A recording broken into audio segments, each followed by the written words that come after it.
Саг видео үзүүлж байна. Сүнстэй харьцдаг хүмүүсийн тухай аимшигтай 15 баримт. Хүн төрлөختөн нас барагцтай харьцахыг эртнээс хүсч ирсэн бөгөөд зөнж, домж, бөө, лам нарын зарим нь өөрсдийгөө үхэгсдийн ертөнцтэй холбоо тогтоож чадна хэмээн ярьдаг билээ. Хүний амьдрал хязгаартай. Нас барсан хүн хизээч бодит ертөнцөд иргэн ирдэггүй. Тиймээс л хайртны дотны хүмүүсээ алдаж шаналсан хүмүүс элгээ дэвтэхийн тулд дээрх хүмүүс тандан арга чаргаараа туслахыг гуйдаг. Зарим нь үнэхээр сүнстэй харьцаж чаддаг байж болох ч харин зарим нь хүмүүсийн итгэл бишрлийг ашиглан хуурч мэхэлдэг нь харамсалтай. 1. Үхэгсэдтэй яригч. Үхлийг хүлээн зөвшөөрөх амаргүй байдгаас ч тэрүү эрднээс ахуулаад хүмүүс үхэгсэдтэй холбоо тогтоохыг оролцоор ирсэн билээ. Дэлхийн өнцөг булан бүрт өөр соёл иргэншилтэй ард түмэн тус тусынхаа зан үйлийг үлдэн үхэгсэдтэй ярих. Тэдний хэлэх үгийг сонсохыг хичээсээр иржээ. Амжилттай болсон үгүйг нь хэлэх аргагүй ч ийм үйлдэл зогсолтгүй үргэлжилсээр байна. Хамгийн анхны үхэгсэдтэй харилцах оролдлого 1760 онд нийтлэгдэж байсан ч 19-р зуунд спиритуализм хэмээх үзэл бий болсон юм. Спиритуализм бол сүнс тусдаа ертөнцтэй боддоор оршин байдаг гэсэн үзэл бөгөөд ил үзлийг баримтлагчид сүнс амьд хүмүүстэй харилцаж тэдний замыг зааж өгдөг гэж итгэдэг ажээ. 2. Цагаан ордон дахь засал. Авраам Линкольны эхнэр Мэри Тод хүүгийнхээ үхлийг тийм ч сайн хүлээж авдаггүй юм.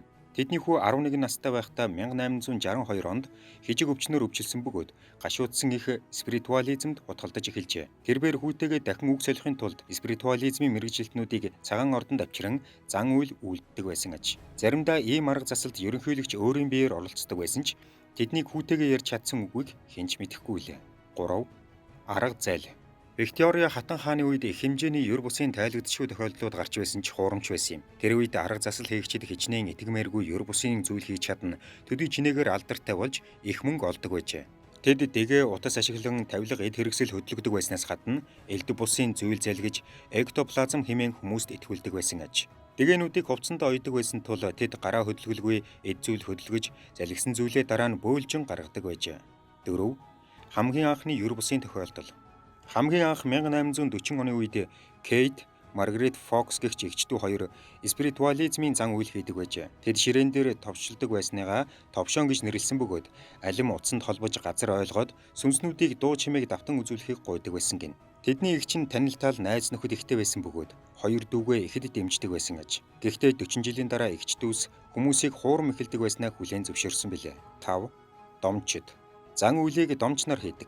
Домчид юр бусын далд хүчтэй бөгөөд амьд үхэгсдийг холбох чадвартай байдаг аж. Зарим домчид ямар нэгэн сүнс юм уу амьтан дагаж явдаг бөгөөд тэд нар нь үхэгсдийн ертөнцийн зууч болж өгдөг гин. Сүнстэй харилцах арга нь олон янз байдаг ч хамгийн түгээмэл нь домчийн биеийг сүнс эзэмдэж хэлэх гэсэн үгээ дамжуулах юм. Мөн элдв дуу чимээ гаргах, ширээ хөдөлгөх, эктоплазм, телекинезис зэрэг зүйлсийг хийдэг бөгөөд зарим нь лацтай захиаг уншдаг байжээ.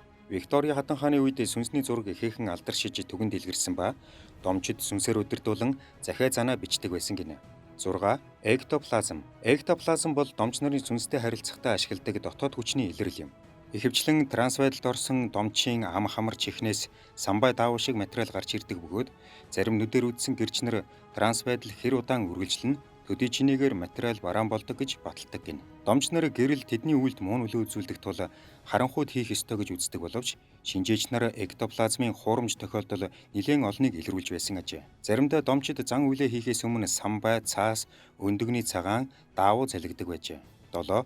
Овижа самбар. Хэрвээ аимшигын кино үздэг бол та Овижа самбарыг сайн мэдэх үзье. Самбарыг анх 1894 онд Hasbro Inc компани хийсэн бөгөөд сүнсний самбар, ярьдаг самбар нэрээр алдаршсан юм. Анхандаа ердөө тоглоом төдий байсан ч спиритуализмд итгэгчид сүнстэй харилцах аргыг илүү хөнгөвчилж болох юм гэсэн санаа гаргасан бөгөөд тийм, үгүй, сайн байна уу, баяртай гэсэн үгийг агуулсан тус самбарыг сүнсний зан үйлд ихээхэн ашиглах болжээ. Олон хүн самбарыг нууцлаг далд хүч өдөрддөг хэмээн одоо ч гэсэн итгэдэг гин. 8.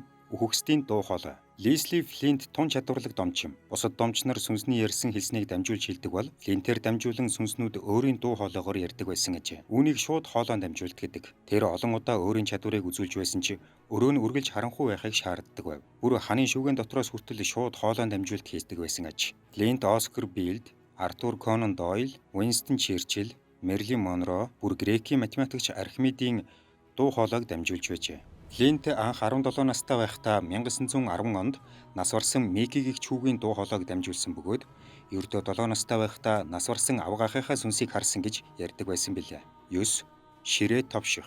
Овижээ самбар бий болохоос өмнө сүнстэй харилцагчид ширээ товших аргыг хэрэглэдэг байсан юм. Хүмүүс ширээ тойрч дээр нь гараа тавьдаг бөгөөд цагаан толгоон үсгийг дуудана. Зөв үсгэн дээр ирмэгт сүнс дохио өгч ширээн дээр ямар нэгэн байдлаар хөдөлгөн хүмүүстэй харилцдаг ажээ. Заримдаа ширээ бүр агаар тогтдог байсан гин. Гэхдээ энэ арга нь зайл байсан юм. Овижээ самбартай адил олон домчид ханцундаа дэгээ болон бусад зүйлсийг нуугаад ширээг товшин дугаргаж хөдлөгдөг байсан билээ. 10.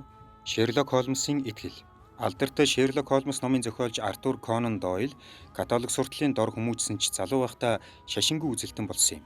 Энэ нь нууцлаг ер бусын явдал болон сүнсний үзлийг ихээхэн сонирхдог байснаас үүдэлтэй. Дойл 1889 онд байгуулагдсан хаамширын ер бусын үзэгдэл судлалын хүрээлэнгийн гишүүн. 1893 онд байгуулагдсан Лондон төвд ер бусын үзэгдэл судлалын хүрээлэнгийн гишүүн тус байсан бөгөөд үдсэн туулсан дайн тулаан төрсөн хүүгээ нас барснаас хойш сүнсний үзэлд үнэн сэтгэлээсээ итгэдэг болсон ажээ. 11. Сүнстэй зураг. Уильям Хоп бол сүнсний гэрэл зургийн ертөнцид ихээхэн алдартай хүн юм. Анх 1905 онд тэрээр нөгөө ертөнцид одсон хүний гэрэл зургийг хальсанд буулгасан бөгөөд олон хүмүүс түүнд итгэн дагалддаг байжээ. Түүнээс өмнө хамгийн анх сүнсний зураг гээчийг Уильям Момлер 1860 онд нээсэн ажээ. Тэр санамсаргүй зургийнхаа хальсыг гэрэлд цохиулж орхисноор өөр нэгэн хүний дүрс зурган дээр гарч ирснийг хараад ийм аргаар хайртай дотны нэгнээ алдсан хүмүүсээс мөнгө салгаж болох юм гэсэн санаа гаргажээ. Гэвч зурган дээрх нас барсан хүмүүс үнэндээ амьд байсан нь ил болсноор түүний хуурам эхлэлт төгсгөл болсон билээ. 12. Ер бусын үзэгдэл судлалын хүрээлэн. Ер бусын үзэгдэл судлалын хүрээлэн анх 1882 онд байгуулагдсан бөгөөд одоо хүртэл үйл ажиллагаа явуулдаг ажээ. Олонний хүндэтгэлийг хүлээсэн боловсралтай цөөн тооны гишүүдтэйгээр байгуулагдсан тус хүрээлэн ер бусын үзэгдэл тэдний хүмүүсийн амьдралд хэрхэн нөлөөж байгааг судалдаг юм.